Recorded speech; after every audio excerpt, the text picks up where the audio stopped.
If you're charging the same price as the salon down the street, you're leaving hundreds of dollars on the table every single month. By the end of this video, you'll see exactly why this one skill makes you different. Here's why Airbrush changes that. Hi, I'm Chloe, nail tech, master nail artist, and educator here on the YouTubes and everywhere else. And I am a master at airbrush nail art. So we really need to get into the reason that airbrush changes your pockets, the money. What is the reason? Speed. It's literally speed. So I've been seeing everywhere that people are switching from airbrush to pat gels because they're so much better, blah, blah, blah, blah, blah. I'm going to put two screenshots here side by side, and I want you to pay attention to the number at the bottom. Yes, I completed on the first set, the one with the pink and the green and the auroras. On that first set, I completed that whole design with pat gels, of course, some matte and some 3D gel, and that literally took me an hour. An hour. So if you're not charging by the minute, then you would have lost money on that set. Now I do charge. Have no problem charging some clients because one, I've been doing nails for 21 years. I understand technique, I understand time, and I've marketed to clients that want to pay that money.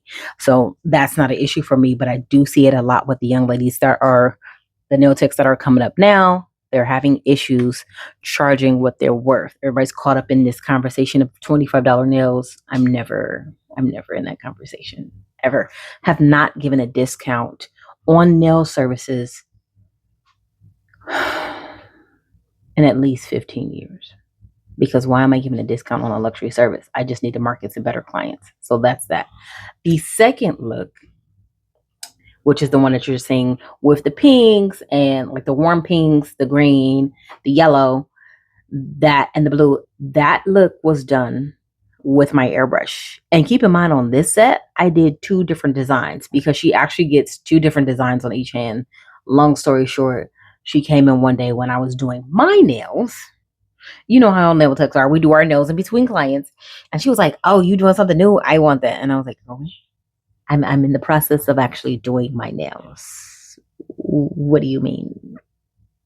Anyways, that's how we got to that. But I did two different looks on her nails in half the time that it took me to do with the pat gels. And I have been using pat gels for months. I found them on Red Note before they really even hit the US market. And I was like, and I do love them, but I also love my airbrush because of the time saving aspect of it.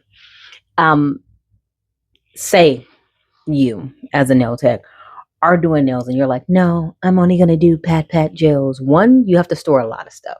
Same with airbrush, but with the pat gels, you got a bunch of different palettes. And yes, you can mix them if you have your Roy G. Biv, your main colors, but you're going to have a ton of palettes. My drawer is literally full of palettes of pat gels, and it's not really space saving. Like the gels last a long time. A lot of the ones I've found, they don't have any crazy smells, but you do want to, especially if you're working at a salon, you do want to have your stuff compact so you don't have to worry about anybody else using it. The second thing when it comes to pat gels is it's going to take a minute to blend them colors. When you're airbrushing, it's literally a few sprays, a few drops of paint. Your product is going to go a long way, and it's quicker. I'm showing you here where I did the same look in half the time. And actually, I did double the work in half the time because, like I said, the second one, she got two different looks.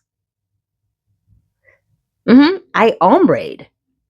Then I went back in with a glitter gel, and I think I went back in with a chrome matte. I love a chrome proof matte, and did a chrome accent.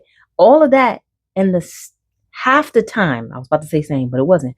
And half the time that it took me to do this look here.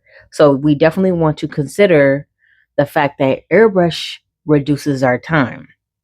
And reduces our time is very important, especially if you're not charging what your services are worth just yet. So if for the first look you only charged $60 and it cost you 3 hours, and the second look, you charge the same $60 and it took you 90 minutes, you made more on the second look because the first look took you more time and you made less money per minute. That's really it. We're against the time clock. And you say, oh, I like clients that take my art seriously and I can take my time.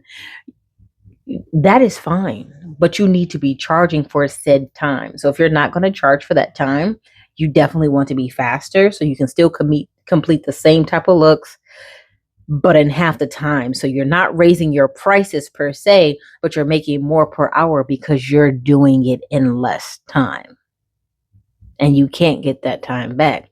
Oh, well, they usually tip me. Is she going to tip you enough for all of the time you put in? And what if you ran over on this client, right, with this hour of nail art that you didn't charge at least $1 per minute for? If you ran over on them and now you're 30 minutes behind on your next client. 30 minutes behind on the next client means that either you're going to rush through them and be late all day, or they're going to leave and not come back. So that's bad customer service. We have to be cognizant as nail artists that although we do have time to do our services and everything is earmarked out, and of course, some things happen that we cannot control, our clients also have schedules as well. So we want to run on time all the time. That when you do run late, they're like, oh, well, this never happens, which is true. So what you need to do is shift your thinking when it comes to your price points. So I like to charge tiers, and a lot of nail techs are doing tiers now. That way everything is included and the clients could just pick 1, 2, or 3. For each tier, you got a specific amount of time. It's going to make you a specific amount of money, and that's fantastic. But in your tiers, whether you're going up or down, if you're not getting the correct amount per service, it's going to feel like you're working hard for less pay. It will. Believe me. It definitely will. Don't ask me how I know. I've only been doing nails for 21 years. And the number one reason that I continually got educated is because I wanted to be able to execute on the client the first time and not be practicing. So not only do you need to know your skills, you also need to know how much time each tier is going to take you. You don't want those tiers running over, therefore reducing how much you make for that client for that tier and throwing off your week. Even a $50 difference will throw you off. A $50 difference in pricing, say you undercharge yourself by $50 on nail art, and you do that 3 times a week, you done lost $150 that week alone. And multiply that over 50 weeks in a year. Why would you do that to yourself? We're not in an economy where we can just be giving away $150 every single week. Things are getting more expensive, and you do need to be cognizant of your time. The third and final thing when it comes to airbrushing and nail art, beyond saving time, is it's an elevated service. It's an elevated service. Oh, no, it's just airbrush. No. What you don't understand is the biggest group of retirees are quitting their job, and those are the boomers. And they remember airbrush when it came out. They also have the most discretionary income and are getting a lot of the services, whether you're in a salon suite, or even working in a nursing home doing nails. They have the discretionary income. That's the client you should be marketing to. Let me tell you. I can do a video on that later if you comment below and tell me you want to know something about it. But you're marketing to them. They love nostalgia. They love it. Think about how many of your grandparents and your older aunts and uncles have still CDs, VHS tapes. To get an airbrush nail art design, they're losing it. They're paying money. It gives them that experience, that feeling, that joy of when they were a child. Don't miss out on capitalizing on that joy. You say, oh, I don't want to capitalize. As soon as they start letting us eat at all our favorite restaurants for free, then you don't have to capitalize on anything. But right now, we do. We definitely do. Okay, so let's do a little profit math, and I'll put a visual representation up on this side of My supply A gets the Pat Pat Gel service at 2 hours and 30 minutes. Client B gets the same service at 90 minutes total, which equates to on and your price point is going to be $150 because you should at least be charging $150. You're doing a lot of work. And your price point is $150. So A pays $150 for 2 hours and 30 minutes, and B pays $150 for 90 minutes. You see the difference? Which means that on B you made and on A you made. It's very important to know your numbers. It's very important to know your numbers. As a nail tech of 21 years, know your numbers. Okay? I promise you, your life will get way easier when you know your numbers. If you're happening to wonder exactly what tools can make a difference in this technique, because I feel like a lot of people are like, oh, just get the cheapest this or this, that, and third. You don't have to try to figure that out. I've been airbrushing for the last 10 plus years now, and I created a whole free guide that all you need to do is check down below. I'll have it in the description. You can grab that. It's got tips and tricks for your airbrush nail art.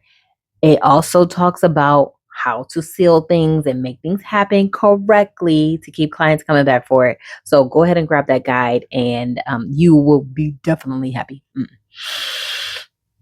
If you're wondering which tools actually matter when it comes to airbrushing nails, you do not have to try to figure it out. Don't Google nothing, don't Reddit nothing. I'm just going to put my free guide for airbrush equipment down below.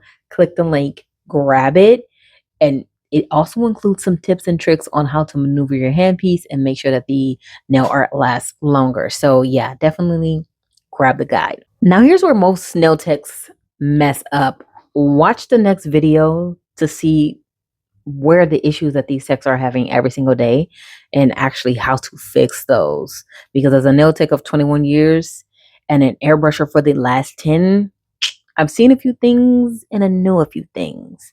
And I'm going to help you figure them out in the next video.